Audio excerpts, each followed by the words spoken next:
12อย่างที่14ที่มีในใบประกาศของวิสุทธิ์เอามาดูเหรอครับขอโทษนะครับจริงๆแล้วผมขยายเพิ่มเพราะว่าปรับพื้นที่เลื่อนมาแหม3 ก้อนเพราะแต่เดิมมันแค่นี้แล้วมันแคบแล้วก็เลยเอาตัวไม้ออก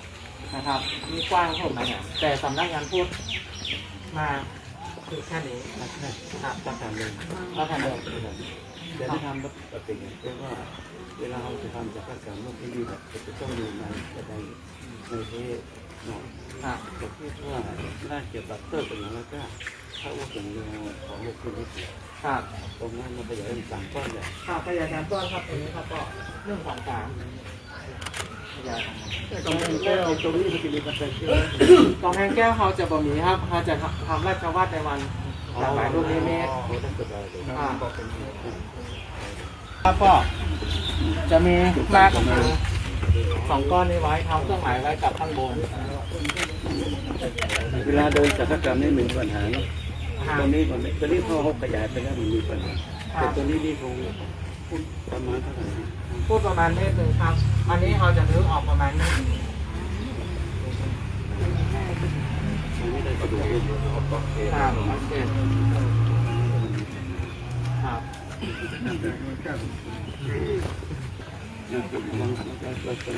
นี่ครับอันนี้ไปได้ก่อนจ้ะเดี๋ยวเขาต้องการตรงนี้บอกมันมี2 ก้อนนะครับก็ต้องมาซื้อกันทั้งหมดแล้วก็จะขยับผมจริงๆแล้วมันไม่ได้กว้างเมตรครับผมเอากว้างแค่80 เซนมาได้นึกเข้าไปเมตร50ไอ้ตรงนี้นะจะมีพิธี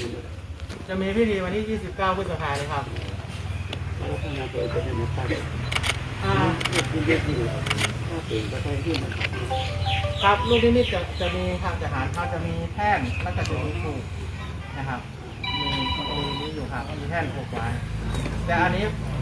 ฮัลโหลครับที่เพิ่นจะเอามีครับถ้าวันนี้วันป้าเป็นเสียงผมนะครับพี่น้องมันบอกเพราะว่าผมชายอยู่ครับก็ผมจะถมชายขึ้นมาเพื่อมันก็เม็ดนึงมีใช่ครับที่อยากเพิ่มเติมบอกได้ครับเพราะนั้นถ้าจะอย่างไรจะต้องมาดูก่อนนะครับต้องรีบโอนฟ้องไปหาด้วยครับแม่หลายๆรอบครับครับหลุมบางอย่างครับตอนนั้นเป็นเทนนี่กับดาวออกใช่ครับจะมีราชวัตรล้อมกันนะราชวัตรเตี้ยที่ตรงไหนถึงจะ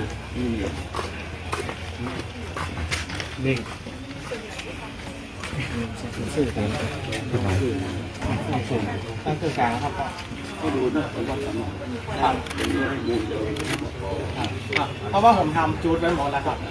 แล้วว่าที่ผมทำจูดไว้แล้วแต่มันจะมีเครื่องหมาย2 ก้อนกับช่างเครื่องหมายเนี่ย2 ก้อนนี่คือมากไว้ว่านี่เป็นจุดที่ตรงกลางแล้วก็มีจุดข้างๆก็จะมีตัวที่ห่างระหว่างนี้อยู่ครับกว้างของผมนักมากผมคิดมาก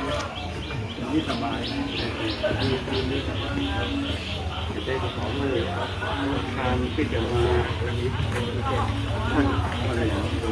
ครับนายจับตัว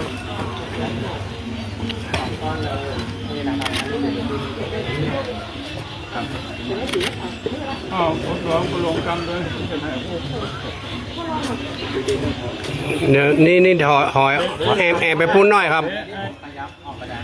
แต่พวกอันนี้หันบินหน้ามาตรงนี้คือหันนายหน่อยนะครับ1 2 3 1 2ครับเราวางไว้เป็นแนวก็ได้ครับตอนนี้ก็เกิดจากนะครับผมพอด้านนั้นเราทำจากต้อง50,000มันเลย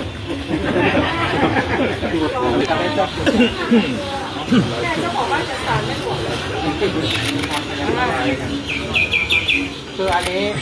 ก่อนที่จะปลูกศิลาแรงเนี่ยผม ทำหนึ่งไว้แล้วก็ใช้แบบเรียบร้อยแล้วยกได้แล้วก็ถึงจะปูศิลาแรงเพราะว่าเตรียมไว้ถ้าบอลลูนถ้ามาคูดกลัวมันจะเริ่มเกิดระเบิดเราเลยอยากให้ทำมันเรียบร้อยแล้วก็ปูศิลาแรงครับเดี๋ยวครับก็จะเอาลงเดินทำจะเอาลงแบบนี้แล้วเราจะปูแค่ศิลาแรงแล้วก็โดยความนี้แหบอย่างคือว่าหลังจากที่ปูอย่างเรียบร้อยแล้วจะมีสัญลักษณ์ข้างบนนี้อันนึงตอนนี้กำลังออกแบบว่าจะเป็นว่าจะเป็นไม้ที่จะทำข้อไว้ถ้าเป็นทางฟังไปเป็นไม้แต่อุโบสถหลังนี้จะขออนุญาตว่าจะขออนุญาตให้ได้เพราะว่าผู้หญิงก็คือเป็นผู้ทำบริษัทที่ช่วยเราสร้างนี่มันเกิดผลสำเร็จงานเข้าหน้ากับงานเข้าหลังก็ไปมีแม่ทัพมีนายทัพมีแม่ทัพเราเลยขออนุญาตกับสถานและโดยการทำประชาธิการข้อตกลงร่วมกันโค่นกันเรียบร้อยแล้วครับนายโค่นกันเรียบร้อยจนว่าชาวบ้านเขายกมือเข้าใส่กันมาทุกคนมีสิทธิ์เท่าเทียมกันแต่ขอแต่งกายให้เรียบร้อยแค่นั้นไปขอกันเพื่อนได้นะครับเราจะเกิดขึ้นมาได้ได้ครับได้ครับ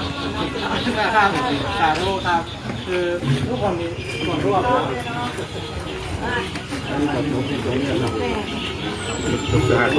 หลวงพ่อจำได้ใน เจ้าเขามีหลายที่นะที่จะขอเข้ามาดังของแต่สิ่งนี้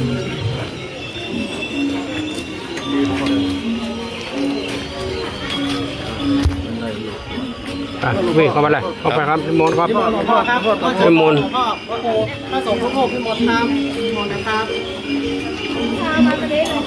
ท่านอยู่ตรงหลัง ศรัทธาเข้าไปเข้าไป ข้างหลังอยู่ข้างหลัง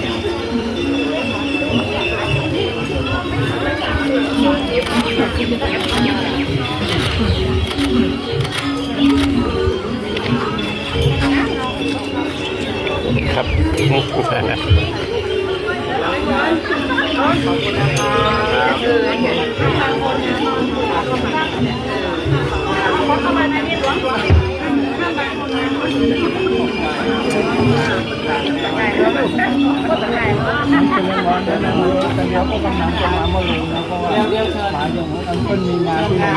สถาบันกระดำหัวสถาบันกระดำหัวห้ามมีข้างหน้าที่จะต้องหัวแน่เลยมาที่นี่